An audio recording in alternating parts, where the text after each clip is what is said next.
Roma. Unang kabanata. Mula kay Pablo, isang alipin ni Hesukristo, tinawag upang maging apostol at hinirang upang mangaral ng magandang balita ng Diyos. Ang magandang balitang ito na ipinangako niya noong panguna sa pamamagitan ng mga propeta at sinasabi sa mga banal na kasulatan ay tungkol sa kanyang anak, ang ating Panginoong Hesukristo.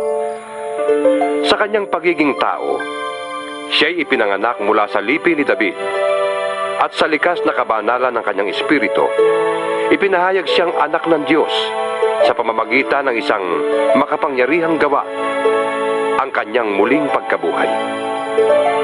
Sa pamamagitan niya, tinanggap namin sa Diyos ang kaloob na maging apostol, alang-alang kay Kristo, upang ang lahat ng bansa ay akayin sa pananampalataya at pagsunod sa Kanya. Kayo'y kabilang sa mga tinawag na maging mga tagasunod ni Hesukristo. Sa inyong lahat na nasa Roma, mga minamahal ng Diyos at tinawag upang maging banal, sumainyo nawa ang pagpapala at kapayapaang mula sa Diyos na ating Ama at sa Panginoong Hesukristo.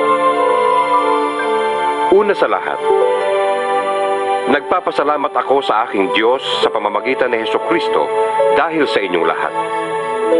Sapagkat ang inyong pananampalataya ay balitang-balita sa buong daigdig. Saksi ko ang Diyos na pinaglilingkuran ko ng buong puso sa pamamagitan ng aking pangangaral na magandang balita tungkol sa kanyang anak, na lagi ko kayong idinadalangin. Lagi kong hinihiling na loobin niyang ako'y makapunta riyan sa inyo. Nananabik akong makita kayo upang kayo'y mabahaginan ko ng mga kaloob ng Espiritu sa ikatitibay ninyo. Ang ibig kong sabihin, upang magkatulungan tayo sa ikatatatag ng bawat isa sa atin sa pamamagitan ng ating pananalig sa Diyos. Mga kapatid, ibig kong malaman ninyo na ilang ulit ko nang binalak na pumunta dyan, ngunit laging may nagiging hadlang. Ibig kong makahikayat din dyan ang mga sasampalataya kay Kristo, tulad ng nagawa ko na sa ibang mga bansang hintil. May pananagutan ako sa lahat, sa mga sibilisado at sa mga barbaro, sa marurunong at sa mga mangmang. Kaya nga, ibig kong ipangaral din dyan sa Roma ang magandang balita. Hindi ko ikinahihiya ang magandang balita, sapagkat ito ang kapangyarihan ng Diyos sa ikaliligtas ng bawat sumasampalataya, unay ang mga Hudyo at gayon din ang mga Griego. Sa magandang balita ay ipinapahayag kung paano pinawawalang sala ng Diyos ang tao. At ito ay sa pamamagitan ng pananampalataya buhat sa simula hanggang sa wakas. Ayon sa sinasabi ng kasulatan, ang pinawalang sala ay mabubuhay sa pamamagitan ng pananampalataya. Nahayag mula sa langit ang puot ng Diyos laban sa lahat ng kalapastanganan at kasamaan ng mga taong dahil na rin sa kanilang kasamaan ay hinahadlangan ng katotohanan. Sapagkat ang maaaring malaman tungkol sa Diyos ay maliwanag. Yamang iyon ay pinapahayag sa kanila ng Diyos. Mula pa ng likhain ng Diyos ang sanlibutan, ang kanyang kalikasang hindi nakikita, ang kanyang kapangyarihang walang hanggan, at ang kanyang pagka-Diyos ay maliwanag na inihahayag ng kanyang mga ginawa. Kaya't wala na silang maidadahilan pa. Kahit na alam nilang may Diyos, siya'y hindi nila pinarangalan bilang Diyos, ni pinasalamatan man lang. Sa halip, naghaka-haka sila ng mga bagay na walang kabuluhan, kaya't nagdilim ang hangal nilang pag-iisip. Sila'y nagmamarunong, ngunit lumitaw na hangal. Tinalikdan nilang kadakilaan ng Diyos na walang kamatayan, at ang sinamba nila'y ang mga larawan ng mga taong may kamatayan, ng mga ibon, ng mga hayop na may 4 na paa, at ng mga hayop na gumagapang. Kaya't hinayaan na sila ng Diyos sa kanilang maruruming pagnanasa, hanggang sa hindi na nila mapigil ang paggawa ng kahalayan sa isa't isa. Ang katotohanan tungkol sa Diyos ay tinalikdan at pinalitan nila ng kasinungalingan. Sinamba nila at pinaglingkuran ang nilikha, sa halip na ang lumikha, na siyang dapat papurihan magpakailanman. Amen. Dahil dito'y hinayaan sila ng Diyos sa mahalay na pagnanasa. Ayaw nang makipagtalik ng mga babae sa mga lalaki, at sa halip ay sa kapwa babae sila nakikipag-ugnayan. Ganon din ang mga lalaki. Ayaw na nilang makipagtalik sa mga babae, at sa kanilang kapwa lalaki sila nahuhumaling. Ginagawa nila ang mga kasuklam-suklam na bagay, kaya't sila'y parurusahan ng parusang nararapat sa kanilang masasamang gawa. Dahil ayaw nilang kilalanin ng Diyos, hinayaan sila ng Diyos sa masasamang pag-iisip at sa mga gawaing kasuklam-suklam. Naging alipin sila ng lahat ng uri ng kasamaan, kasakiman, masasamang isip, pagkainggit, pagpatay, pagtatalo, pandaraya at masasamang hangarin. Sila'y naging mahihilig sa tsismis, mapanirampuri, nasusuklam sa Diyos, walang pakundangan, mapagmataas, mayayabang, mapagkathanang kasamaan, at suwail sa magulang. Sila'y naging mga hangal, mga taksil, mga walang puso, at di marunong lumingap sa kapwa. Nalalaman nila ang utos ng Diyos na dapat mamatay ang mga gumagawa nito. Ngunit, patuloy sila sa paggawa nito, at natutuwa pang makita na ang iba ay gumagawa ng ganoon. Ikalawang kabanata. Kaya nga, sino ka mang humahatol sa iba, wala kang maidadahilan. Sapagkat sa paghatol mo sa iba, hinahatulan mo rin ang iyong sarili. Dahil ikaw na humahatol ay gumagawa rin ng ganoon. Nalalaman nating makatarungan ang hatol ng Diyos laban sa mga gumagawa ng mga iyon. Akala mo ba'y makakaiwas ka sa parusa ng Diyos kung hahatulan mo ang mga gumagawa ng masasamang gawaing ginagawa mo rin naman? O baka naman ibig mo pang hamakin ng Diyos dahil siya ay napakabait, mapagpigil at mapagpaumanhin? Hindi mo ba alam na napakabuti ng Diyos kaya binibigyan kanya ng pagkakataong magsisi at tumalikod sa kasalanan? Ngunit sa katigasan ng iyong ulo at di pagsisisi, lalo mong pinabibigat ang parusang igagawad sa iyo sa araw na yon kung kailan iyahayag ang puot at makatwirang paghatol ng Diyos. Sapagkat igagawad niya sa lahat ng tao ang naaayon sa kanilang mga ginawa.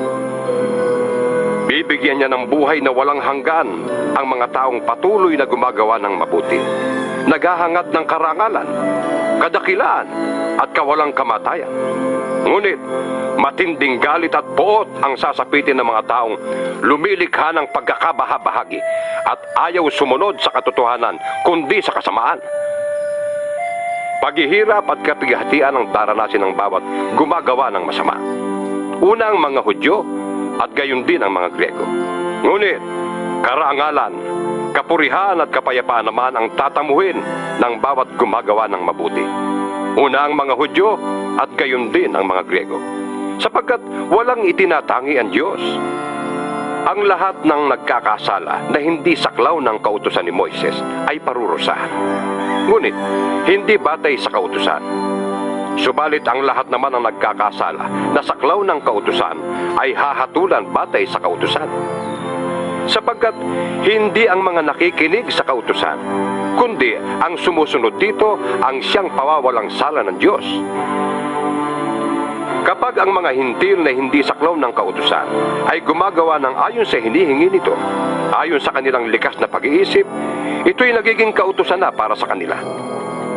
Ipinapakita ng kanilang mga gawa na nakasulat sa kanilang puso ang hinihingi ng kautusan. Pinapatunayan din ito ng kanilang budhi, sapagkat kung minsan, sila'y sinusumbatan nito, at kung minsan naman, sila'y pinagtatanggol nito sa kanilang isipan. Ayon sa magandang balitang aking ipinapangaral, mangyayari ito sa araw na ang mga lihim ng lahat ng mga tao'y hahatulan ng Diyos sa pamamagitan ni Kristo Jesus. Ngunit ikaw, na nagsasabing ikaw ay Hudyo at nananalig sa kautusan, ipinagmamalaking mong may kaugnayan ka sa Diyos. Sabi mo'y alam mo ang kanyang kalooban at ang mabubuting bagay sapagkat itinuro ito sa iyo ng kautusan. Ang palagay mo'y taga-akay ka ng bulag, tanglaw ng mga nasa kadiliman, tagapayo ng mga hangal, at tagapagturo ng mga bata dahil natuklasan mo sa kautusan ang buong kaalaman at katotohanan. Nagtuturo ka sa iba, bakit di mo turuan ang iyong sarili? Nangangaral kang masama ang magnakaw. Ikaw ba hindi nagnanakaw? Sinasabi mong huwag mangangalunya.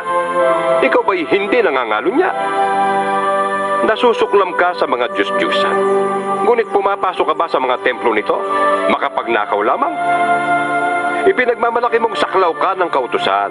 Ngunit nilalapastangan mo naman ang Diyos sa pamamagitan ng paglabag mo sa kautusan.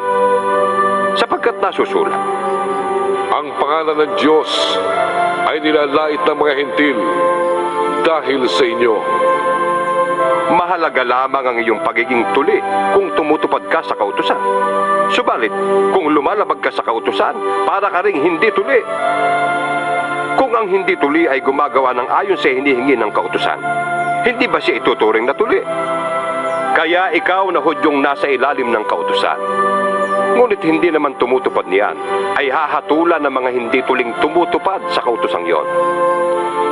Sapagkat ang isang tao ay hindi nagiging hudyo dahil sa panlabas na kaanyuan o dahil sa siya ay tinuli sa laman. Ang tunay na hudyo ay ang taong nabago sa puso't kalooban ayon sa espiritu at hindi ayon sa kautusang nasusulat. Hindi ang tao ang nagpaparangal sa kanya, kundi ang Diyos. Ikatlong kabanata. Kung gayon, paano nakakalamang ang hudyo sa hindi hudyo? Ano ang kabuluhan ng pagiging tuli? Napakarami. Una sa lahat, ang mga hudyo ang pinagkatiwalaan ng mga pahayag ng Diyos. Ano nga kung hindi naging tapat ang ilan sa kanila? Ang ibig kayang sabihin niyon ay hindi na rin tapat ang Diyos? Hindi. Sapagkat laging tapat ang Diyos kahit na ang lahat ng tao ay sinungaling. Ayon nga sa nasusulat tungkol sa Diyos, Lagi kang matuwid sa iyong mga salita. Lagi kang panalo kung ikaw ay litisin. ngunit kung ang kasamaan natin ay nagpapakilala ng katarungan ng Diyos, masasabi ba nating hindi siya makatarungan dahil tayo'y pinaparusahan niya? Ganyan ang pangangatwiran ng tao. Hinding-hindi. Kung hindi makatarungan ng Diyos, paano niyang hahatulan ng sanlibutan? Kung sa pamamagitan ng aking kasinungalingan ay lalong lumilitaw ang kadakilaan ng Diyos, sapagkat lalong nakikilala na siya'y tapat, makatarungan kayang parusahan niya ako bilang isang makasalanan? Kung gayon, bakit nga hindi natin sabihin, gumawa tayo ng masama kung mabuti naman ang magiging bunga noon? Ganyan daw ang itinuturo namin, sabi ng mga naninira sa amin. Sila'y parurusahan ng Diyos at iyan ang nararapat. Ano ngayon? Ang kalagayan ba nating mga Hudyo ay mas mabuti kaysa sa mga Hintil? Hindi. Sapagkat pinatunayan na namin na ang lahat ng tao ay makasalanan, maging Hudyo o Hintil. Ayon sa nasusulat, Walang matuwid. Wala kahit isa. Walang nakakaunawa. Walang naghahanap sa Diyos. Ang lahat ay lumihis ng landas at nagpakasama. Walang gumagawa ng mabuti. Wala kahit isa. Ang lalamunan nila ay tulad ng libingang bukas. Ang kanilang dila ay ginagamit sa pandaraya. Ang labi nila ay may kamandag ng ulupong. Puno ng pagmumura at masamang salita ang kanilang bibig. Walang anuman sa kanila ang pagpatay ng kapwa.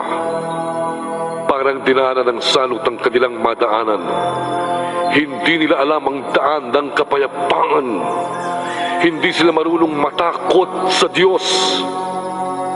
alam natin na anumang sinasabi ng kautusan ay sinasabi sa mga nasasakupan nito upang walang maidahilan ng sinuman at sa gayoy managot ang lahat sa Diyos. Walang taong magiging katanggap-tanggap sa Diyos sa pamamagitan ng pagsunod sa kautusan dahil ipinapakita lamang ng kautusan na ang tao'y nagkasala. Ngunit ngayon nahayag na kung paano magiging matuwid ang tao sa harap ng Diyos.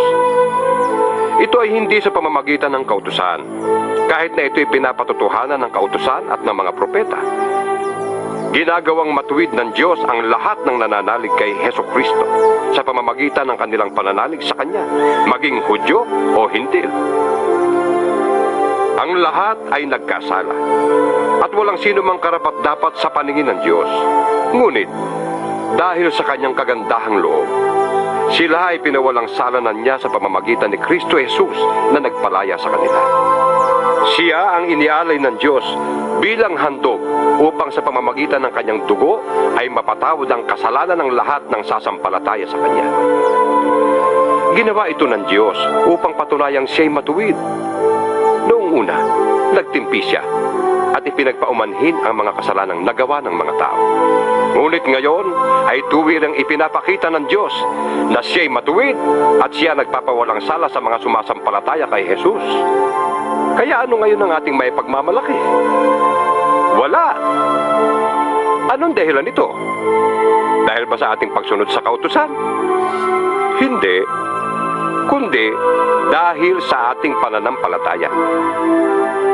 Maliwanag kung gayon na sa pamamagitan ng pananampalataya ay pinapawalang sala ang tao at hindi sa pamamagitan ng pagtupad sa kautusan.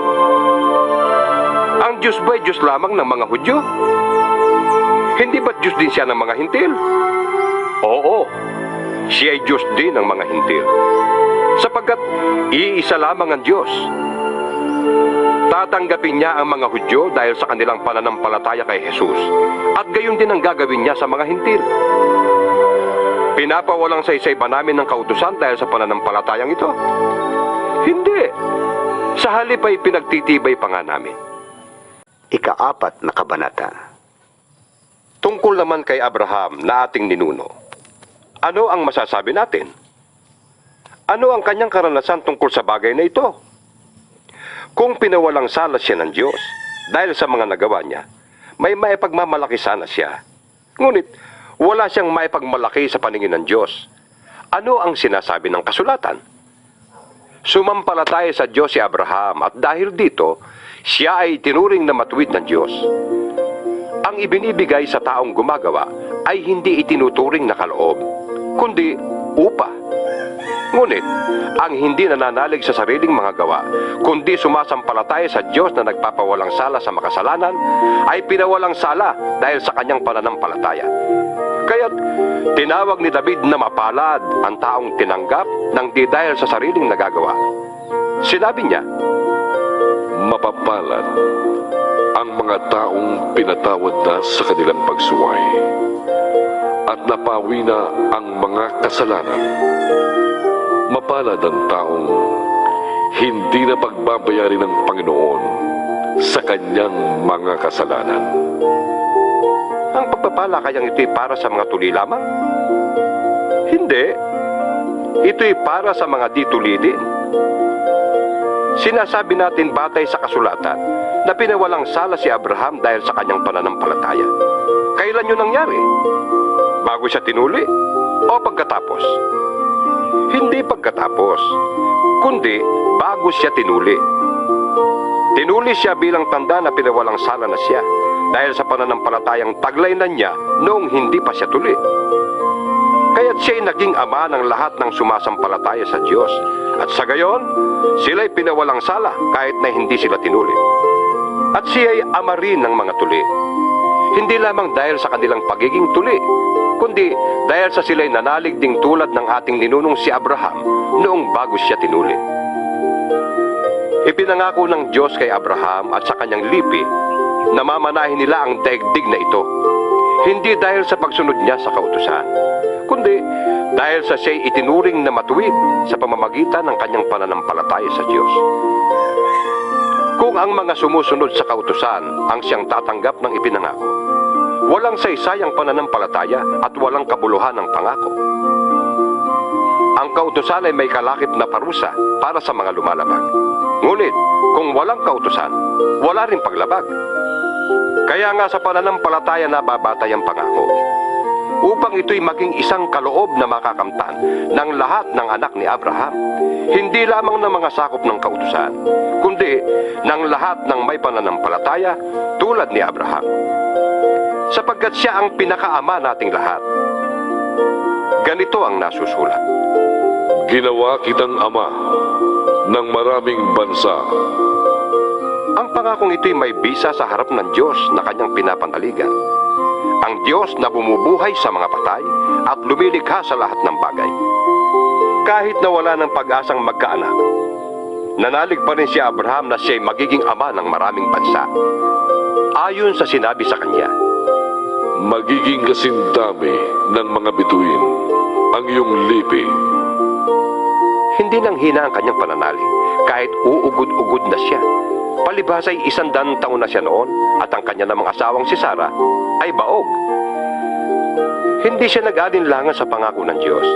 Sa halip, lalo siyang tumibay sa kanyang pananampalataya at nagpuri pa sa Diyos. Lubos siyang naniniwala na tutuparin ng Diyos ang kanyang pangako. Kaya't dahil sa kanyang pananampalataya, siya'y itinuring na matuwid ng Diyos. Ang salitang itinuring na matuwid ay hindi lamang para sa kanya, kundi para sa atin din naman. Tayo man ay ituturing na matuwid, tayong sumasampalataya sa Diyos na muling bumuhay kay Jesus na ating Panginoon. Siya'y ipinapatay dahil sa ating mga kasalanan at muling binuhay upang tayo'y mapawalang sala. Ikalimang kabanata. Yamang napawalang sala na tayo sa pamamagitan ng ating pananampalataya, mayroon na tayong kapayapaan sa Diyos sa pamamagitan ng ating Panginoong Hesukristo. Sa pamamagitan ng pananampalataya, tinamasa natin ang kagandahang loob ng Diyos at tayo'y nagagalak dahil sa pag-asang tayo'y makakasama niya sa kanyang kalwalhatian. Hindi lamang yan, ikinagagalak din natin ang mga kahirapang ating tinitiis.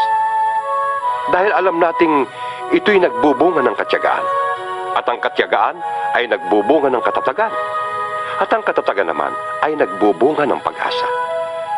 Hindi tayo nabibigo sa ating pag-asa, sapagkat ang pag-ibig ng Diyos ay ibinuhos na sa ating mga puso sa pamamagitan ng Espiritu Santong ipinagkaloob sa atin. Sapagkat noong tayo'y mahihina pa, namatay si Kristo sa takdang panahon para sa mga makasalanan.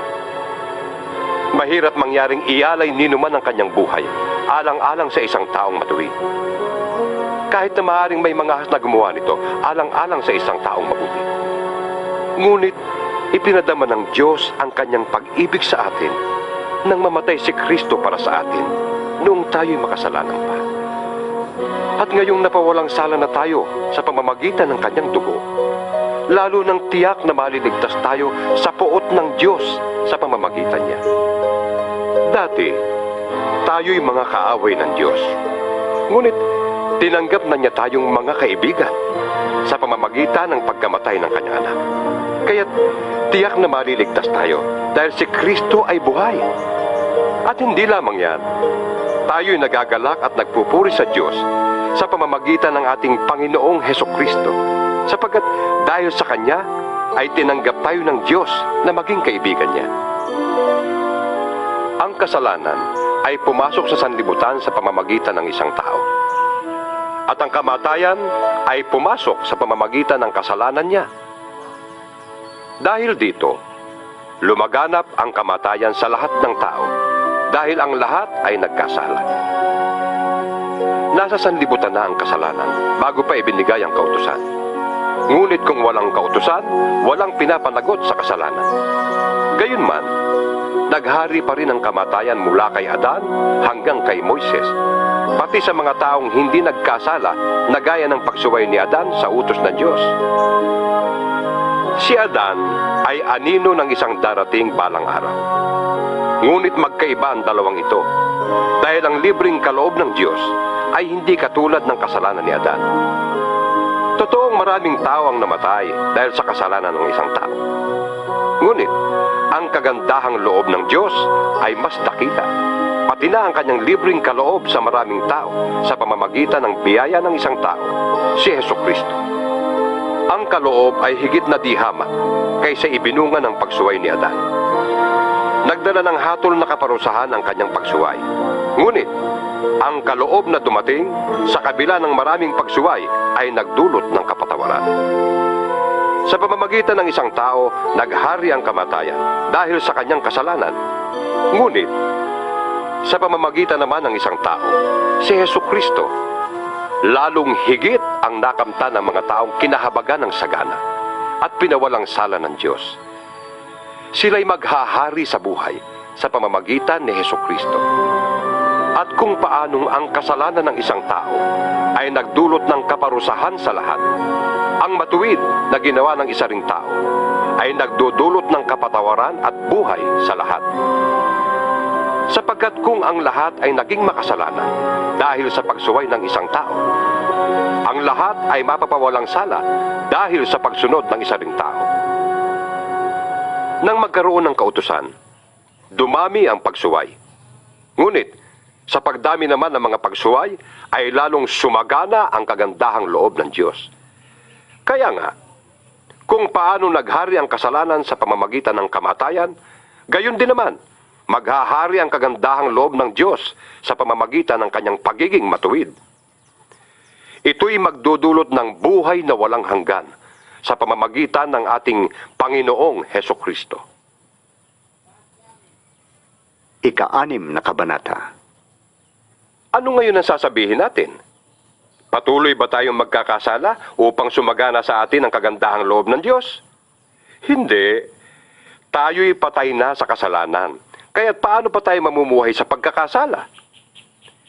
Hindi ba ninyo alam na tayong lahat na nabautismuhan kay Kristo Jesus ay nabautismuhan sa kanyang kamatayan? Sa makatwid, tayo'y namatay na at nalibing nakasama niya sa pamamagitan ng bautismo upang kung paanong binuhay na muli si Kristo sa pamamagitan ng dakilang kapangyarihan ng Ama, tayo rin ay magkaroon ng panibagong buhay. Sapagkat kung nakasama tayo ni Kristo sa isang kamatayang katulad ng kanyang kamatayan, tiyak na tayo ay makakasama rin niya sa isang muling pagkabuhay na katulad ng kanyang muling pagkabuhay. Alam natin na ang dati nating pagkatao ay naipako na sa krus kasama niya upang mamatay ang ating makasalanang pagkatao at nang hindi na tayo maalipin pa ng kasalanan. Sapagkat ang namatay na ay pinalaya mula sa kapangyarihan ng kasalanan. Kung tayo'y namatay ng kasama ni Kristo, naniniwala tayong mabubuhay rin tayong kasama niya. Alam nating si Kristo na muling binuhay ay hindi na muling mamamatay. Wala nang kapangyarihan sa kanya ang kamatayan. Nang siya'y mamatay, namatay siya ng minsanan para sa kasalanan. At ang buhay niya ngayon ay para sa Diyos na lamang. Kaya, dapat din ninyong ibilang ang inyong sarili na patay na sa kasalanan. Subalit, buhay naman para sa Diyos. Yamang kayo'y nakipag-isa na kay Kristo Jesus. Huwag na ninyong paghariin ang kasalanan sa inyong mga katawang may kamatayan upang hindi na kayo maalipin ng masasamang hilig nito. Huwag na ninyong ipailalim sa kapangyarihan ng kasalanan ang alinmang bahagi ng inyong katawan bilang kasangkapan sa paggawa ng kasamaan. Sa halip, pasakop kayo sa Diyos bilang mga taong namatay na at muling binuhay. At ihandog ninyo sa Kanya ang inyong katawan bilang kasangkapan sa kabutihan. Sapagkat hindi na dapat maghari sa inyo ang kasalanan. Yamang kayo'y hindi na namumuhay sa ilalim ng kautusan, kundi sa ilalim ng mapagpalang habag ng Diyos. Ngayon, malaya na ba tayong magkasala dahil hindi na tayo sakop ng kautusan, kundi ng kagandahang loob ng Diyos? Hindi. Hindi ba ninyo alam na kapag nagpasakop kayo kanino man bilang alipin, kayo'y nagiging alipin ito, maging ito'y kasalanang hahantong sa kamatayan o ang pagsunod sa Diyos na hahantong sa pagiging matuwid? Ngunit, salamat sa Diyos. Kayong dating mga alipin ng kasalanan ay taus-pusong sumunod sa aral na ibinigay sa inyo. Pinalaya na kayo sa kasalanan at kayo ngayon ay mga alipin na ng pagkamatuwid. Gumagamit ako ng karaniwang pangungusap dahil sa inyong likas na kahinaan. Kung paanong ipinailalim ninyo noong una ang inyong sarili sa karumihan at sa kasamaang palala ng palala, ilaan ninyo ngayon ang inyong sarili bilang alipin ng pagkamatuwid para sa mga banal na layunin. Noong alipin pa kayo ng kasalanan, hindi kayo sakop ng kabutihan. Ano ang napala ninyo sa mga bagay na iyon na ikinahihiya ninyo ngayon? Kamatayan ang ibinubunga ng mga iyon. Ngunit, ngayong pinalaya na kayo mula sa kasalanan at naging alipin na ng Diyos, ang natamo ninyo'y isang buhay na banal at ang ibinubunga nito'y buhay na walang hanggan. Sapagkat kamatayan ang kabayaran ng kasalanan.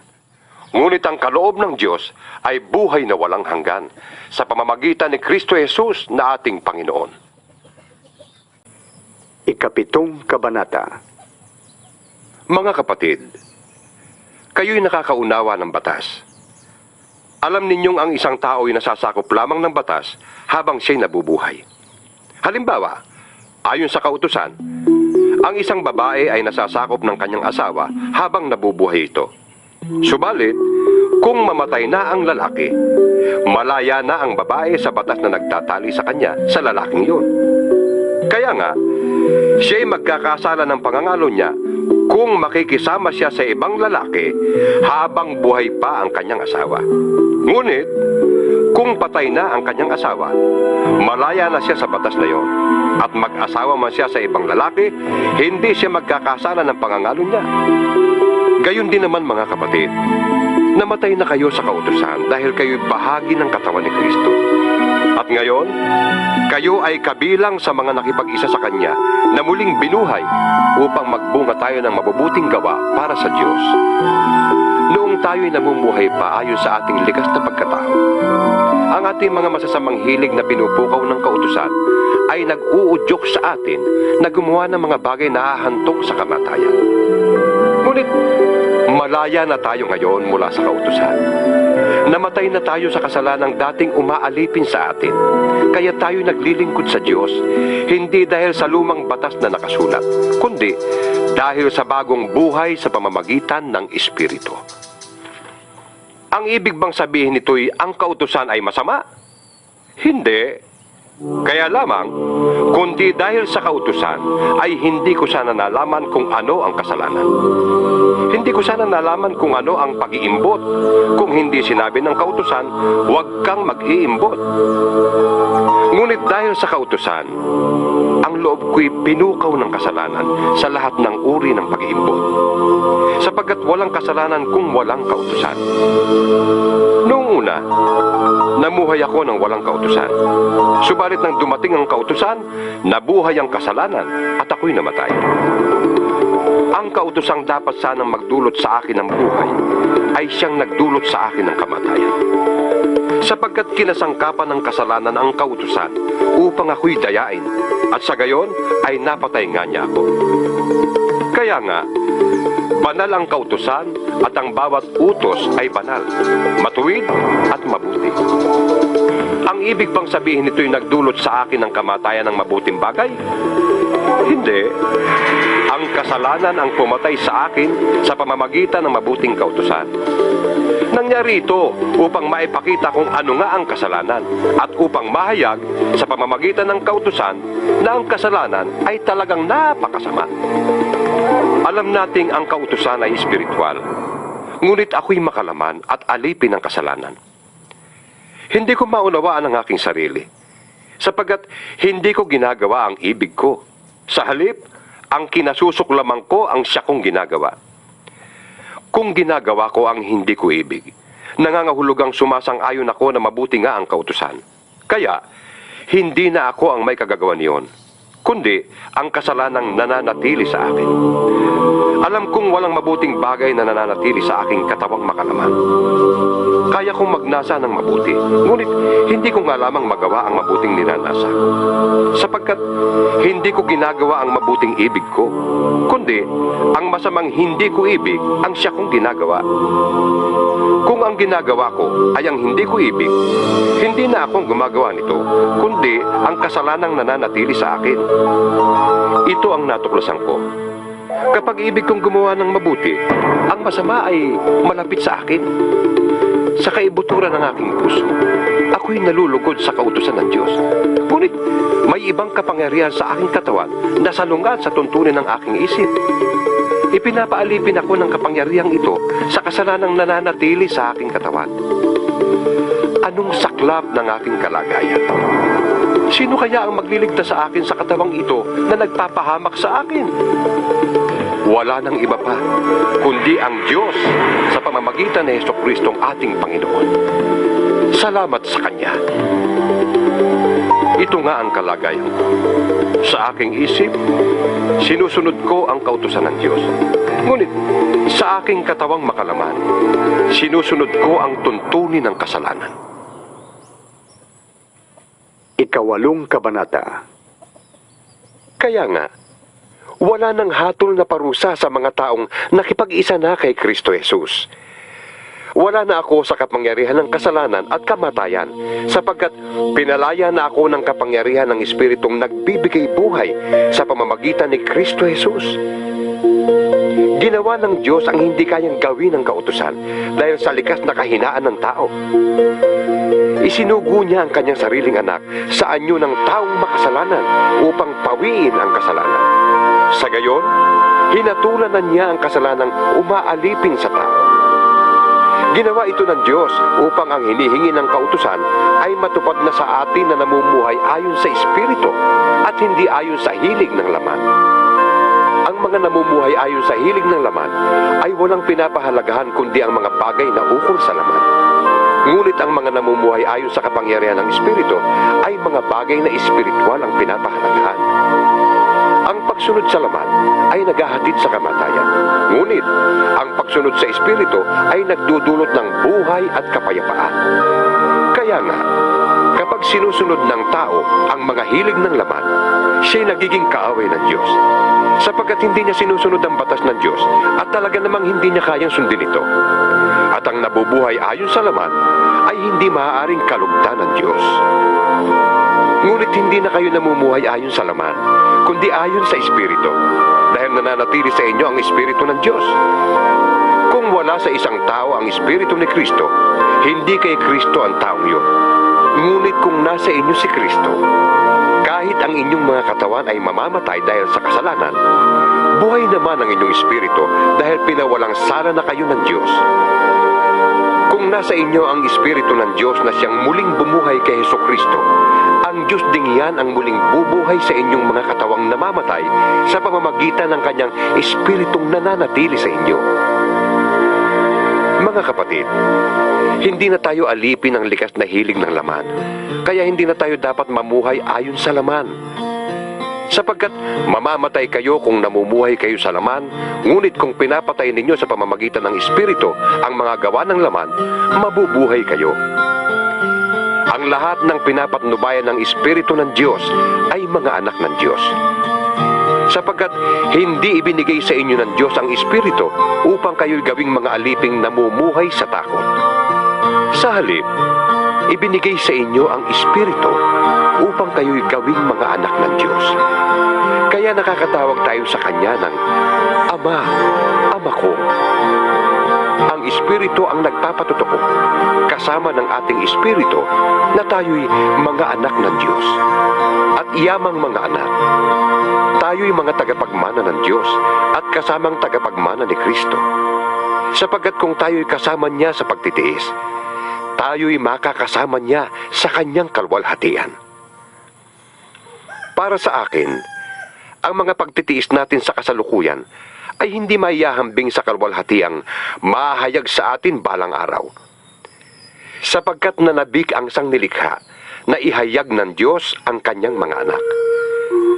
Nabigo ang sangnilikha, hindi dahil sa kagustuhan nito, kundi dahil itinulot iyon ng Diyos.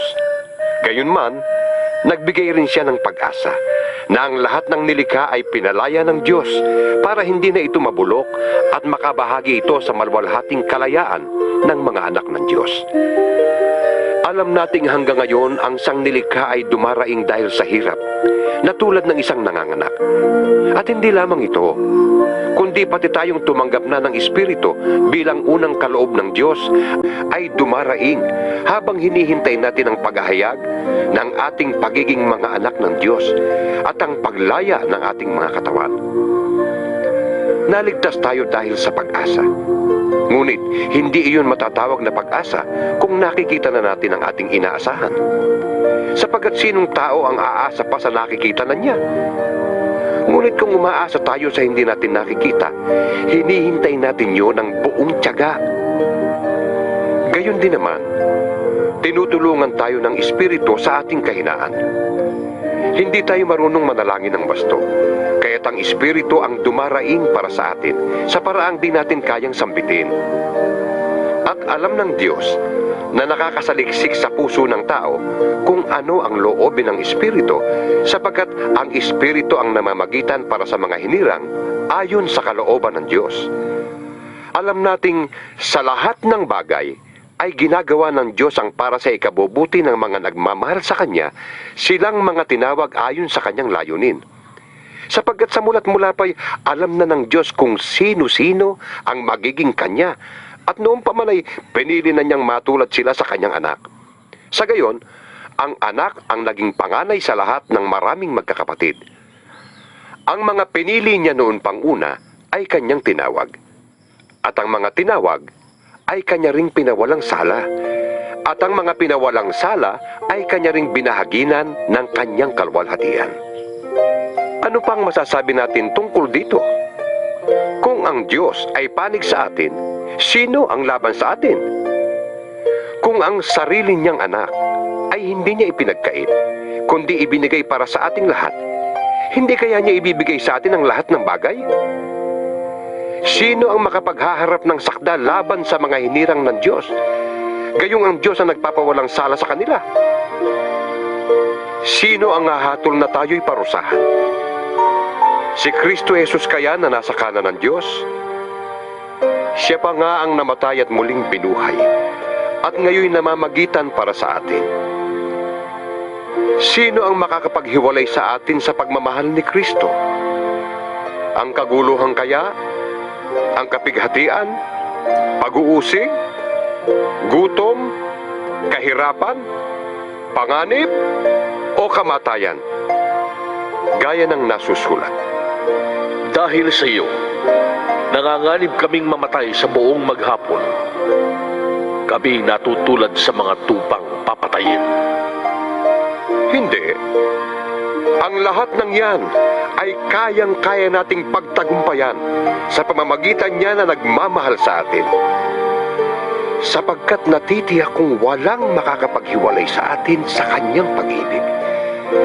Kahit ang kamatayan, ang buhay, ang mga anghel, ang mga pamunuan o ang mga kapangyarihan, ang kasalukuyan o ang hinaharap, ang kataasan, ang kalaliman o alinmang nilalang ay hindi makakapaghiwalay sa atin sa pag-ibig ng Diyos na ipinagkaloob sa atin sa pamamagitan ni Kristo Jesus na ating Panginoon. Ikasyam na kabanata. Katotohanan ng sinasabi ko. Ako'y kay Kristo at hindi ako nagsisinungaling. Saksi ko ang Espiritu Santo na malinis ang aking budhi sa sasabihin ko sa inyo. Matindi ang aking kalungkutan at di mapawi ang pagdaramdam ng aking puso. Dahil sa aking mga kababayan at kalahi, mamatamisin ko pang ako'y sumpain at mawalay kay Kristo alang-alang sa kanila. Sila'y mga Israelita at binigyan ng Diyos ng karangalang maging mga anak niya. Sa kanila nakipagtipan ng Diyos. Sa kanila rin ibinigay ang kautusan, ang tunay na pagsamba at ang kanyang mga pangako. Sa kanilang mga ninuno at sa kanilang lahi nagmula ang Kristo nang siya'y maging tao. Diyos na kataas-taasan at pinapapurihan magpakailanman. Amen. Hindi nangangahulugang nawala na ng kabuluhan ang salita ng Diyos, sapagkat hindi naman lahat ng mga Israelita ay kabilang sa bayang hinirang niya. At hindi rin ibinibilang na anak ni Abraham ang lahat ng nagmula sa kanya. Ganito ang sinabi ng Diyos: ang magmumula lamang kay Isaac ang ibibilang na lahi mo. Kaya nga, hindi lahat ng anak ni Abraham ay ibinibilang na anak ng Diyos, kundi yun lamang mga saklaw ng pangako ng Diyos. sapagkat ganito ang pangako. Babalik ako sa 1 taon, sa ganito ring panahon, at magkakaanak ng isang lalaki si Sarah. At hindi lamang yun. Kahit naiisa lamang ang ama ng 2 anak ni Rebecca, na walang iba kundi ang ating ninunong si Isaac, ipinakilala ng Diyos na ang kanyang pagpili ay ayon sa sarili niyang layunin at hindi batay sa gawa ng tao.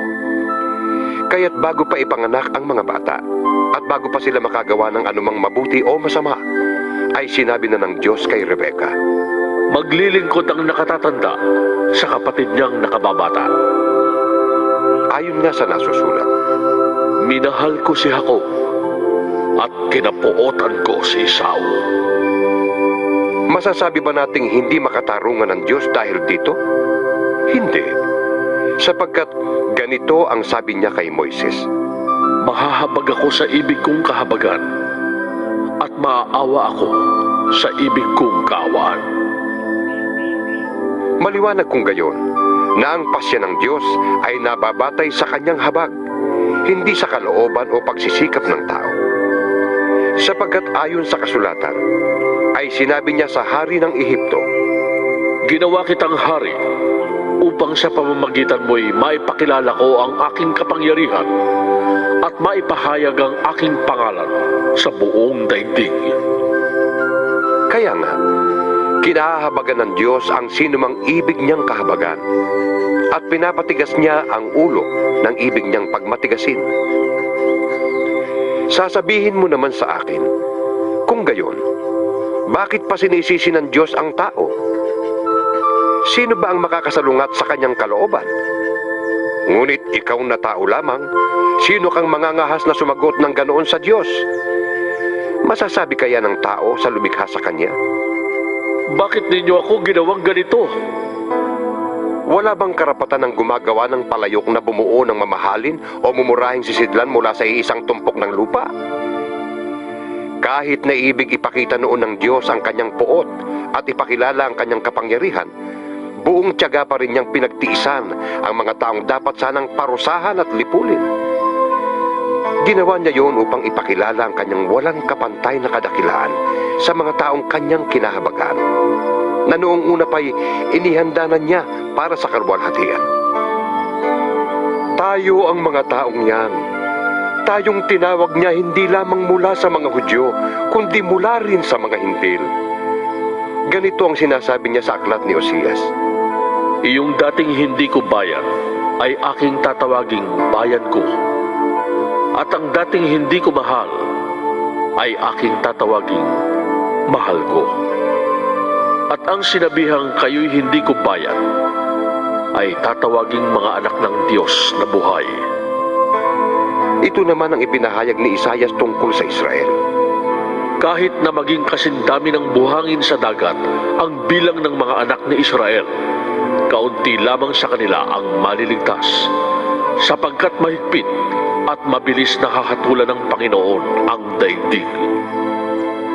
Si Isaias din ang nagsabi, Kung ang makapangyarihang Panginoon ay hindi nagtira ng ilan sa ating lipi, tayo sana'y naging gaya ng Sodoma at naging tulad ng Gomora.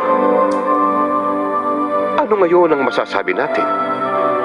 Ang mga hintil na hindi nagsikap na maging kalugod-lugod sa Diyos ay kinalugdan niya? Sila'y pinawalang sala niya sa pamamagitan ng pananampalataya. Ngunit ang Israel naman na nagsikap na maging kalugod-lugod sa Diyos sa pamamagitan ng kautusan ay nabigo. Bakit? Dahil sinikap nilang kalugdan sila ng Diyos sa pamamagitan ng mga gawa at hindi sa pamamagitan ng pananampalataya sa Kanya. Natisod sila sa batong katitisuran ayon sa nasusulat. Naglalagay ako sa Siyon ng batong katitisuran, isang malaking bato na kanilang kadadapaan. Ngunit ang sumasampalataya sa Kanya ay di mabibigo. 10 kabanata. Mga kapatid, ang pinakananais ko at idinadalangin sa Diyos ay maligtas ang Israel. Sapagkat saksi akong sila'y nagsisikap na maging kalugod-lugod sa Diyos. Mali nga lamang ang kanilang naging batayan, dahil hindi nila alam ang pagiging matuwid na mula sa Diyos. Kaya sinisikap nilang gumamit ng sarili nilang pamamaraan. Sa halip na sundin ang pamamaraang itinakda ng Diyos. Sapagkat si Kristong kaganapan ng kautusan, at sa gayon ay nagiging matuwid ang sinumang sasampalataya sa Kanya. Ganito ang sinulat ni Moises tungkol sa pagiging matuwid batay sa kautusan. Mabubuhay ang tumutupad ng kautusan. Ngunit ganito naman ang sinasabi tungkol sa pagiging matuwid batay sa pananampalataya. Huwag mong sabihin sa iyong sarili, sino ang aakyat sa langit? Na para bang ibig pababain si Kristo. Huwag mo ring sabihin, sino ang mananaog sa kailaliman? Na para bang ibig ibangon si Kristo mula sa mga patay. Sapagkat ganito ang sinasabi. Malapit sa iyo ang salita. Nasa mga labi mo na at nasa iyong puso. Ang tinutukoy dito ay ang salitang ipinangangaral namin tungkol sa pananampalataya.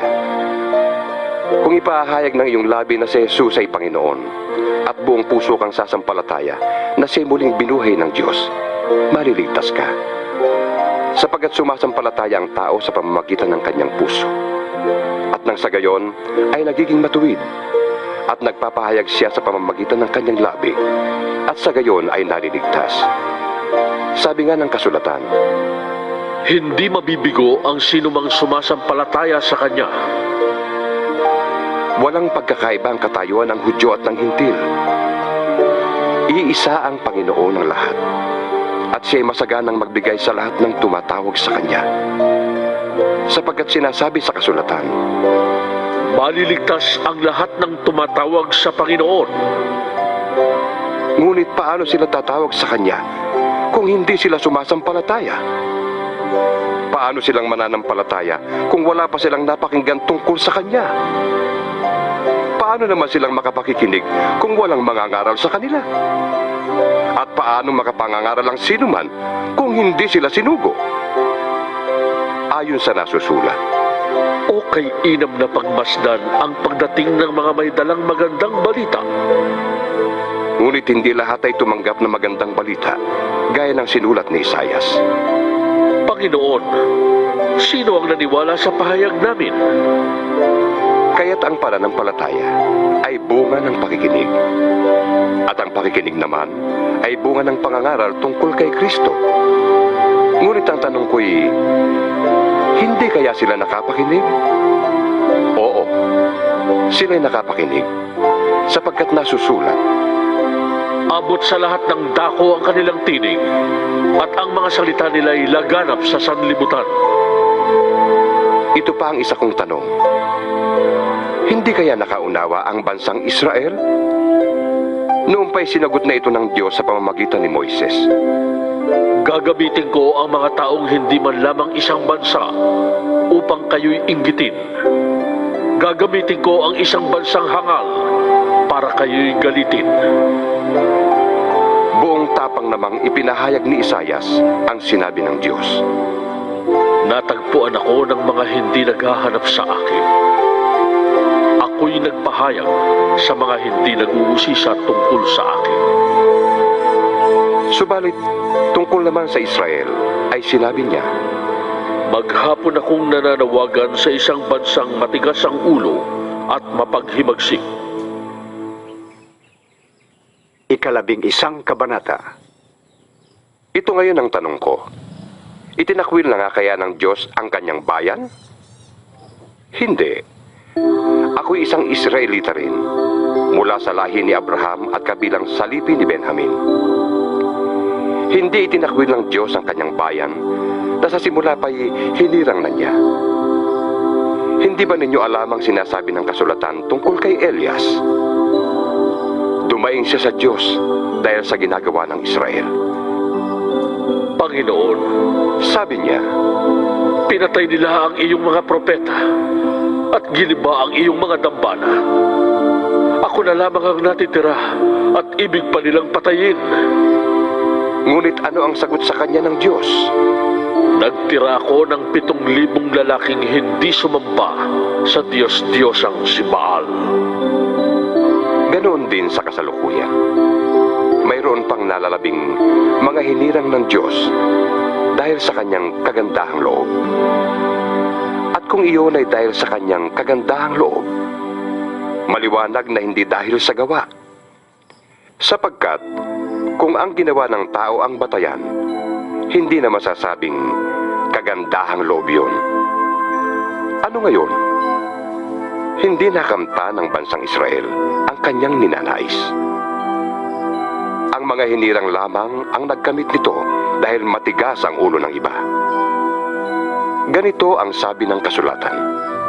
Binigyan sila ng Diyos ng manhid na diwa, mga matang hindi makakita, at mga tengang hindi makarinig hanggang sa panahong ito. At sinabi rin ni David, Maging bitag at patibong nawa ang kanilang pagpipista, isang katitisuran at parusa sa kanila. Lumabo nawa ang kanilang mata nang hindi sila makakita, at sila'y makuba sa hirap habang nabubuhay. ito naman ang tanong ko ngayon. Ang pagkatisod ba ng mga Israelita ay nangangahulugang sila'y tuluyan ng bumagsak?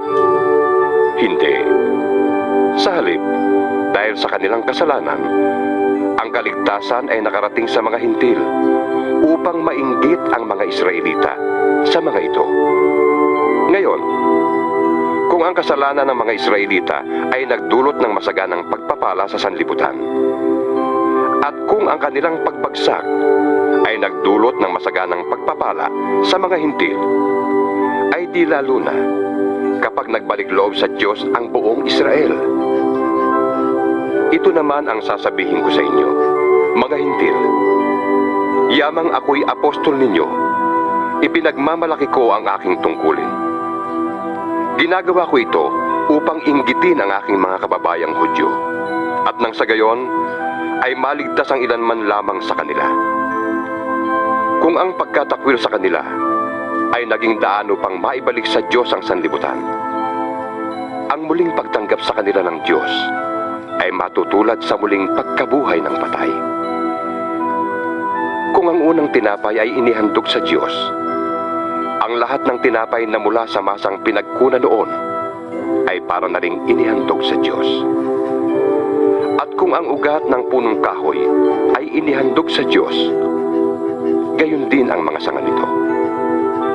Kung pinutol ang ilang sanga ng punong ulibo, at ikaw na sanga ng ulibong ligaw, ang idinugtong sa puno upang makabahagi sa buhay na nanggagaling sa ugat ng punong ito, huwag kang magmalaki sa mga sangang pinutol. Alalahanin mong hindi ikaw ang bumubuhay sa mga ugat.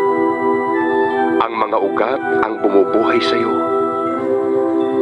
Sasabihin mo naman, pinutol ang mga sanga upang ako'y maidugtong. Totoo yan. Pinutol sila dahil hindi sila sumampalataya sa Diyos.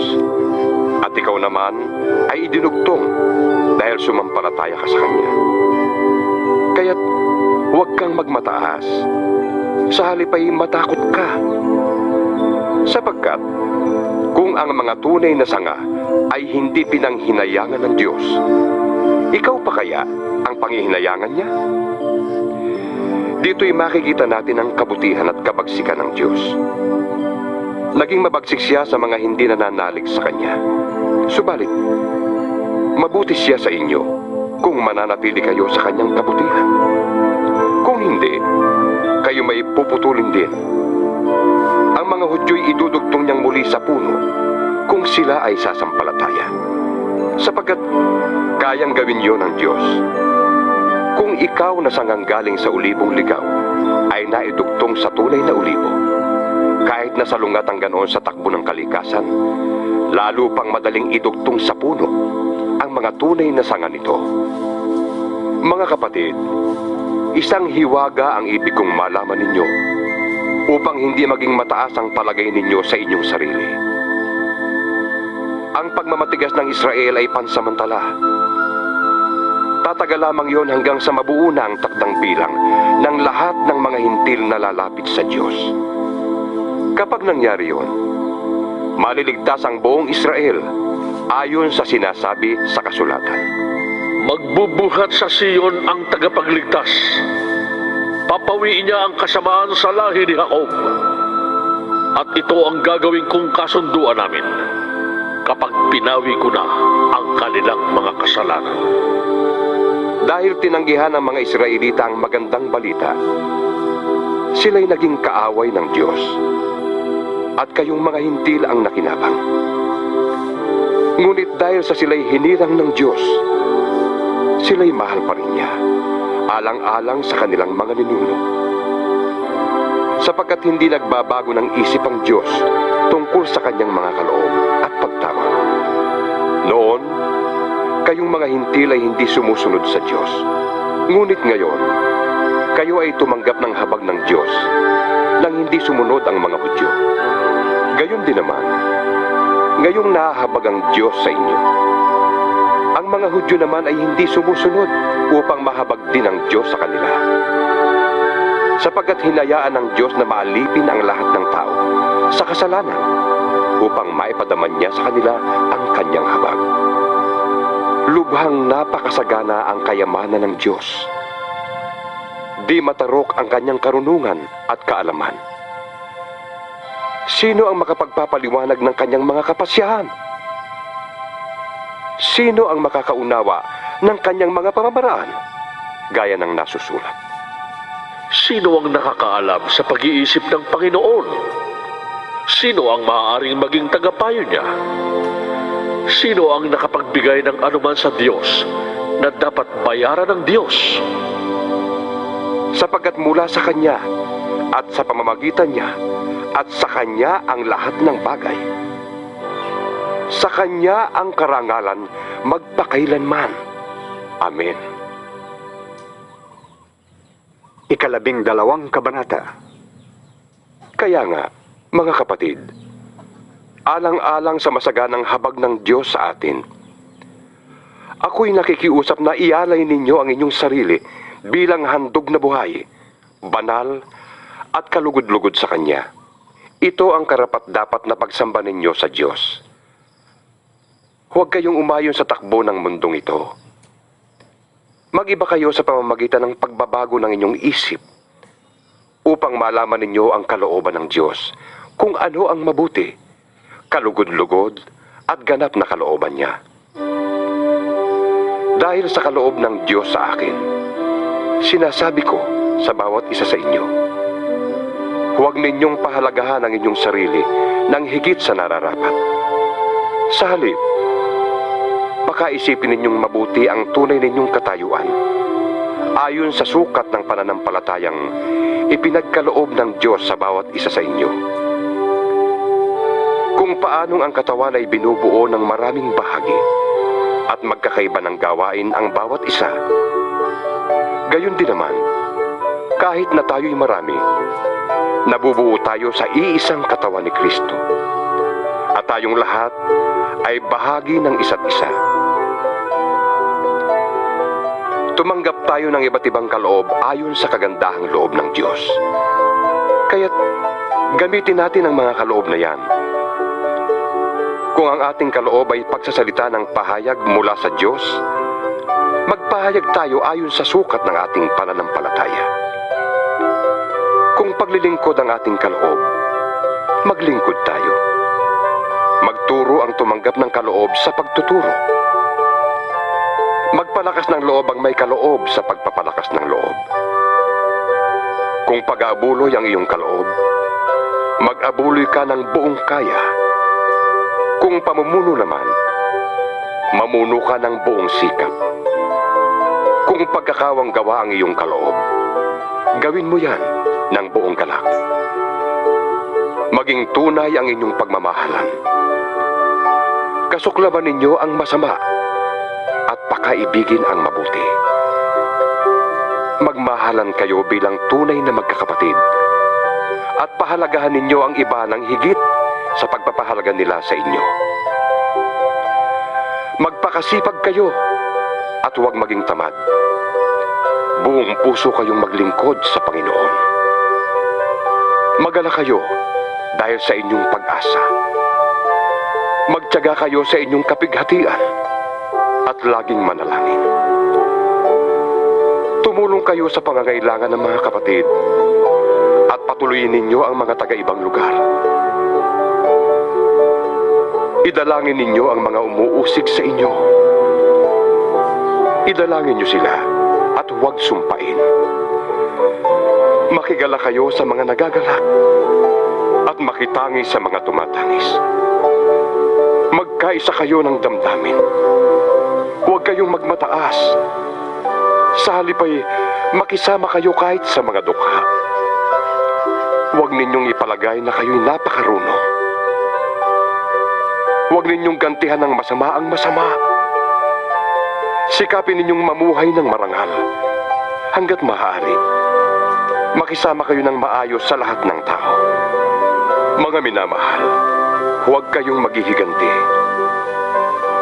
Ipaubaya niyo yon sa Diyos, sapagkat nasusulat, Akin ang paghihiganti. Ako ang gaganti, sabi ng Panginoon. sa halip, gaya ng sinasabi sa kasulatan, Kung nagugutom ang iyong kaaway, pakainin mo. Kung nauuhaw, painumin mo. Sa gayon, mapapahiya siya sa kanyang sarili. huwag kang magpadaig sa masama, kundi daigin mo ng mabuti ang masama. 13 kabanata. Ang bawat tao'y dapat pasakop sa mga pinuno ng pamahalaan, sapagkat walang pamahalaang hindi mula sa Diyos, at ang Diyos ang nagtatag ng mga pamahalaang umiiral. Kaya nga, ang lumalaban sa pamahalaan ay lumalaban sa itinakda ng Diyos, at sila'y parurusahan. Ang mga pinuno ay hindi dapat katakutan ng taong gumagawa ng mabuti. Ang mga gumagawa lamang ng masama ang dapat matakot. Kung ayaw mong matakot sa mga namumuno, gumawa ka ng mabuti at papupurihan ka pa nila. Sila'y mga lingkod ng Diyos sa ikabubuti mo. Ngunit, kung gumagawa ka ng masama, dapat kang matakot, sapagkat sila'y may kapangyarihang magparusa. Sila'y mga lingkod ng Diyos na nagpaparusa sa mga gumagawa ng masama. Kaya nga, dapat kayong pasakop sa kanila. Hindi lamang upang hindi kayo maparusahan, kundi dahil sa iyo ng matuwid. Iyan din ang dahilan kung bakit kayo nagbabayad ng buwis. Ang mga pinuno ng pamahalaan ay mga lingkod ng Diyos, at sila ang namamahala sa mga bagay na ito. Ibigay ninyo sa bawat isa ang nararapat sa kanya. Magbayad kayo ng buwis sa kinauukulan. Gumalang sa nararapat igalang, at parangalan ang dapat parangalan. Huwag kayong magkakaroon ng sagutin kanino man, maliban sa saguting magmahalan sa isa't isa. Sapagkat ang nagmamahal sa kapwa ay nakakatupad sa kautusan. Ang mga utos gaya ng Huwag kang mangangalunya. Huwag kang papatay. Huwag kang magnanakaw. Huwag kang mag-iimbot. at alinmang utos na tulad ng mga ito ay nauuwing lahat sa iisang utos. Mahalin mo ang iyong kapwa gaya ng iyong sarili. Ang nagmamahal ay hindi gumagawa ng masama kanino man. Kaya't ang pagmamahal ang katuparan ng kautusan. Alam ninyong panahon na upang gumising kayo. Ang pagliligtas sa atin ay higit ng malapit ngayon kaysa noong tayo'y unang sumampalataya sa Panginoon. Namamaalam na ang gabi at malapit ng lumiwanag. Layuan na natin ang lahat ng gawang masama at italaga natin ang sarili sa paggawa ng mabuti. Mamuhay tayo sa liwanag at huwag gugulin ang panahon sa magulong pagsasaya at paglalasing, sa pagpapakasawa sa hilig ng laman at kahalayan, sa alitan at inggitan. Ang Panginoong Hesukristo ang paghariin ninyo sa inyong buhay, at huwag ninyong sundin ang mga hilig ng laman. 14 na kabanata. Tanggapin ninyo ang mahina sa pananampalataya, at huwag makikipagtalo tungkol sa kanyang paniniwala. May naniniwalang maaari siyang kumain ng anuman. Ngunit gulay lamang ang kinakain ng mahina sa pananampalataya. Huwag hamakin ng taong kumakain ng anuman. Ang kumakain ng gulay lamang. At huwag namang hatulan ng kumakain ng gulay lamang ang taong kumakain ng anuman. Sapagkat siya'y tinatanggap din ng Diyos. Sino ka upang humatol sa utusan ng iba? Ang Panginoon lamang niya ang makahatol kung siya'y karapat-dapat o hindi. At aariin naman siyang karapat-dapat sapagkat kayang gawin yun ng Panginoon. May nagpapahalaga sa isang araw ng higit kaysa ibang mga araw. May naniniwala namang pare-pareho ang lahat ng araw. Magpakatatag ang bawat isa sa kanyang sariling pasya sa bagay na ito. Ang nagpapahalaga sa isang araw ay nagpapahalaga nito alang-alang sa Panginoon. Ang kumakain ng anuman ay kumakain niyon alang-alang sa Panginoon. Yamang nagpapasalamat siya sa Diyos. Yun namang hindi kumakain ng ilang uri ng pagkain ay gumagawa ng ganoon alang-alang din sa Panginoon. At nagpapasalamat din siya sa Diyos. Walang sino man sa atin ang nabubuhay o namamatay para sa kanyang sarili lamang. Kung tayo'y nabubuhay, sa Panginoon tayo nabubuhay. At kung tayo'y namamatay, sa Panginoon tayo namamatay. Kaya nga, sa mabuhay o sa mamatay, tayo'y sa Panginoon. Sapagkat si Kristo ay namatay at muling nabuhay upang maging Panginoon ng mga patay at ng mga buhay. Ngunit ikaw, bakit mo hinahatulan ang iyong kapatid? At ikaw naman, bakit mo hinahamak ang iyong kapatid? Tayong lahat ay haharap sa hukuman ng Diyos. Sapagkat sinasabi sa kasulatan, Yamang ako'y buhay, sabi ng Panginoon. Ang lahat ay luluhod sa harap ko, at ang bawat dilay magpupuri sa Diyos. kaya sasagutin ng bawat isa sa atin sa Diyos ang mga bagay na ating ginagawa. Huwag na tayong humatol sa isa't isa. Huwag din tayong maging dahilan ng pagkakasala ng ating kapatid. Dahil sa aking pakikipag-isa sa Panginoong Hesus, natitiyak kong walang pagkaing likas na masama, kundi nasa akala lamang ng tao yun.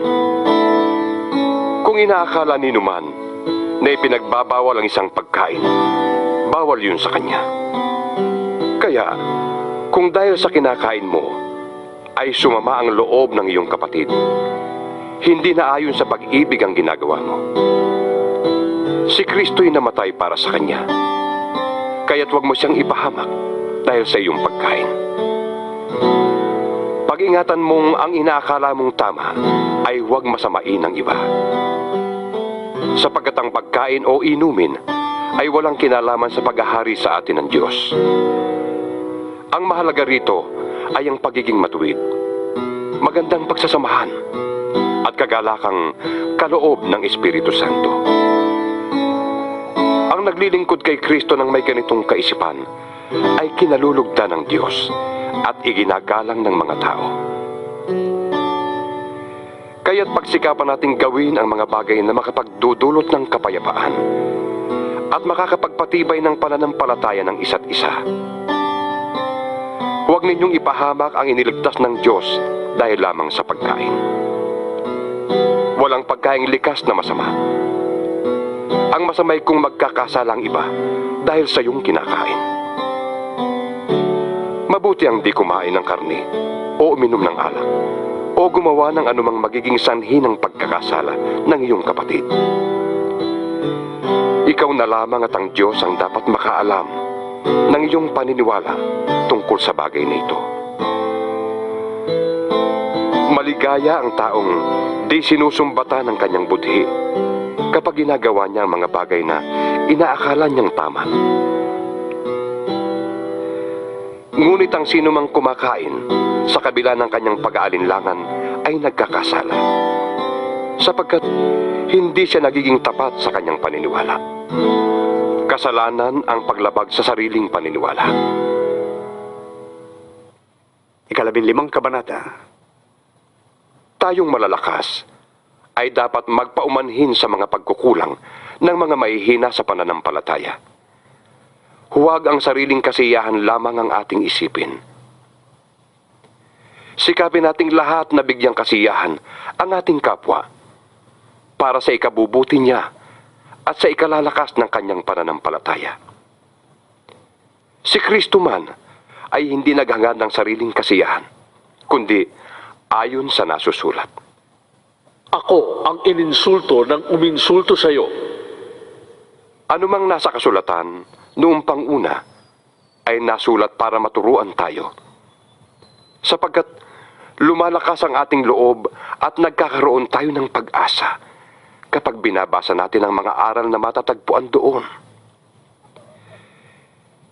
Itulot nawa ng Diyos na siya nagbibigay sa atin ng katatagan at lakas ng loob, na kayo'y mamuhay ng may pagkakaisa kay Kristo Jesus. Sa gayon, sama-sama kayong magpupuri sa Diyos at Ama ng ating Panginoong Hesukristo. Kung paanong kayo'y malugod na tinanggap ni Kristo, tanggapin ninyo ang isa't isa upang mapapurihan ng Diyos. Sinasabi ko sa inyo, si Kristo'y naglingkod sa mga Hudyo upang patunayan na ang Diyos ay tapat at tinutupad ang mga pangako niya sa kanilang mga ninuno. At upang ang mga hintil naman ay magpuri sa Diyos dahil sa kanyang habag. Ganito ang sinasabi sa kasulatan. Kaya't pupurihin kita sa gitna ng mga hentil at aawitan kita ng papuri. Sinabi pa, Magala kayo, mga hentil, kasama ng kanyang bayan. at sinabi pa rin, Magpuri kayo sa Panginoon, kayong mga hentil. Lahat ng bansa ay magpuri sa Kanya. idinagdag pa ni Isayas, May isisilang sa lahi ni Jesse ang titindig upang maghari sa mga hentil. Siya ang magiging pag-asa nila. pagpalain nawa kayo ng Diyos na bukal ng pag-asa, at pagkalooban niya kayo ng kagalakan at kapayapaan sa pananampalataya, upang tumibay ang inyong pag-asa sa pamamagitan ng kapangyarihan ng Espiritu Santo. Mga kapatid, lubos akong naniniwalang kayo'y puspos ng kabutihan at may sapat na kaalaman at kaya na ninyong turuan ang isa't isa. Gayunman, sa sulat na ito'y naglakas loob akong paalalahanan kayo tungkol sa ilang bagay. Ginawa ko ito dahil sa kaloob ng Diyos sa akin, na maging lingkod ni Kristo Jesus bilang pari sa mga hintil. Ipinapangaral ko sa kanila ang magandang balita ng Diyos upang sila'y maging handog na kalugod-lugod sa Kanya. Yamang sila'y pinabanal na ng Espiritu Santo. Kaya't bilang lingkod ni Kristo Jesus, may katwiran akong ipagmalaki ang aking paglilingkod sa Diyos. Wala akong pinapangahasang ipagmalaki, kundi ang ginawa ni Kristo upang maakit ang mga hintil na sumunod sa Diyos sa pamamagitan ko. Sa pamamagitan ng aking mga salita at gawa, sa tulong ng mga himala at kababalaghan, at sa kapangyarihan ng Espiritu Santo. Kaya't sa lahat ng lupain, mula sa Jerusalem hanggang sa Ilirico, ay naipangaral ko ang magandang balita tungkol kay Kristo. Ang hangad ko'y ipangaral ito sa mga takong hindi pa nakikilala si Kristo, upang hindi ako magtayo sa pundasyon ng iba. Ganito ang sinasabi ng kasulatan. Makakakilala ang hindi pa nakakabalita tungkol sa Kanya. Makakaunawa ang hindi pa nakakarinig tungkol sa Kanya. Iyan ang dahilan kung bakit hindi ako matuloy-tuloy sa pagpunta sa inyo.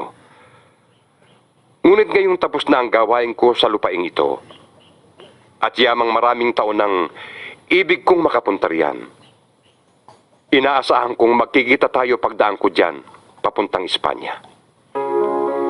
Inaasahan ko ring ako'y tutulungan ninyong makarating doon matapos tayong magkasama-sama ng kaunting panahon. Ngunit sa ngayon ay pupunta muna ako sa Jerusalem upang dalhin ng tulong sa mga kapatid doon.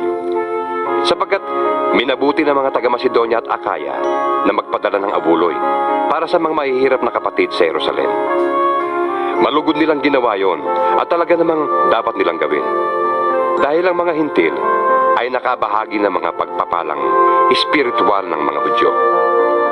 Nararapat lamang na tulungan nila ang mga Hudyo sa pamamagitan ng kanilang pagpapalang material. Pagkabigay ko ng nasabing tulong sa mga kapatid sa Jerusalem, daraan ako riyan pagpunta ko sa Espanya. Naniniwala akong pagpunta ko riyan ay taglay ko ang masaganang pagpapala ni Kristo. Nakikiusap ako sa inyo mga kapatid, alang-alang sa ating Panginoong Hesukristo at sa pag-ibig ng Espiritu. Tulungan ninyo ako sa pamamagitan ng inyong taimtim na pananalangin. Idalangin ninyong maligtas ako sa mga hindi sumasampalatayang nasa Judea. At naway tanggapin ng mga kapatid sa Jerusalem ang paglilingkod ko para sa kanila. Sa gayon, kung loloobin ng Diyos, masaya akong makakarating dyan at makakapagpahinga sa inyong piling. Sumainyo nawa ang Diyos na pinagmumula ng kapayapaan. Amen. 16 na kabanata. Itinatagubilin ko sa inyo ang ating kapatid na si Febe, na isang tagapaglingkod ng iglesia sa Sincrea. Tanggapin niyo siya alang-alang sa Panginoon, gaya ng nararapat nating gawin bilang magkakapatid. Tulungan niyo siya sa anumang pangangailangan niya, sapagkat marami siyang natulungan. Kasama na ako. Ikumusta ninyo ako kina Priscilla at Aquila, na mga kamanggagawa ko kay Kristo Jesus. Itinaya nila ang kanilang sarili sa panganib upang iligtas ang aking buhay. At hindi lamang ako ang nagpapasalamat sa kanila, kundi pati lahat ng iglesia ng mga hintil. Ikumusta rin ninyo ako sa iglesyang nagtitipon sa kanilang bahay. Ipaabot din ninyo ang aking pangungumusta sa mahal kong kaibigan na si Epineto, na siyang unang nanalig kay Kristo doon sa Asya. Ikumusta ninyo ako kay Maria na nagpakahirap sa paglilingkod para sa inyo. Ikumusta ninyo ako sa mga kababayan kong sina Andronico at Junia na nakasama ko sa bilangguan. Sila ay kilala ng mga apostol at naunang naging Kristiyano kaysa sa akin. Ikumusta ninyo ako kay Ampliato na aking minamahal sa Panginoon. Ipakibati ninyo ako kay Urbano, na kamanggagawa natin kay Kristo. At ang mahal kong kaibigang si Estakis. Ikumusta din ninyo ako kay Apeles na subok ang katapatan kay Kristo. Gayon din sa pamilya ni Aristobulo, sa kababayan kong si Herodion, at sa mga kapatid sa Panginoon sa sambahayan ni Narciso. Ikumusta ninyo ako kina Trifena at Trifosa na mga lingkod ng Panginoon. Gayon din sa mahal kong kaibigang si Persida na naglingkod na mabuti sa Panginoon. Ibati ninyo ako kay Rufo na magiting na lingkod ng Panginoon at sa kanyang ina na para ko na ring ina. Ikumusta rin ninyo ako kina Asincrito, Flegonte, Hermes, Patrobas, Hermas at sa mga kapatid na kasama nila. Ibati ninyo ako kina Filologo, Julia, Nereo at sa kanyang kapatid na babae. Gayon din kay Olimpas at sa lahat ng kapatid na kasama nila. Magbatian kayo bilang magkakapatid. Binabati kayo ng lahat ng mga iglesia ni Kristo. Nakikiusap ako sa inyo mga kapatid. Mag-ingat kayo sa mga lumilikha ng pagkakampi-kampi at nagiging sanhi ng pagtalikod sa mga aral na tinanggap ninyo. Iwasan ninyo sila. Ang mga taong gayon ay hindi kay Kristong Panginoon natin naglilingkod, kundi sa kanilang pansariling hangarin. Inililigaw nila ang mga may mahinang pag-iisip sa pamamagitan ng kanilang magaganda at matatamis na pangungusap. Kahit na balitang-balita ang inyong pagkamasunurin kay Kristo, bagay na ikinagagal ako. Ibig kong maging matalino kayo tungkol sa mga bagay na mabuti at walang malay naman sa masama. Ang Diyos ang bukal ng kapayapaan. Malapit na niyang ipalupig sa inyo si Satanas. Pagpalain kayo ng ating Panginoong Hesus. Binabati kayo ni Timoteo na aking kamanggagawa. Gayon din ang mga kababayan kong sina Lucio, Jason, at Sosipatro. Akong si Tercio, na tagasulat ng liham na ito, ay bumabati rin sa inyo sa pangalan ng Panginoon. Kinukumusta kayo ni Gayo na tinutuluyan ko. Sa bahay niya nagtitipon ang buong iglesia. Kinukumusta rin kayo ni Erasto na ingat yaman ng lungsod at ng ating kapatid na si Cuarto. Purihin nawa ang Diyos na makapagpapatibay sa inyo sa pamamagitan ng magandang balita tungkol kay Hesukristo na ipinapangaral ko. Ang magandang balitang yan ay isang hiwagang nalihim sa loob ng mahabang panahon. At sa utos ng walang hanggang Diyos ay nahayag ngayon sa lahat ng bansa sa pamamagitan ng mga sinulat ng mga propeta upang ang lahat ay magpasakop kay Kristo. Naway papurihan magpakailanman ng Diyos na tanging marunong sa lahat sa pamamagitan ni Hesukristo. Amen. May God bless you. Don't forget to subscribe. Thank you.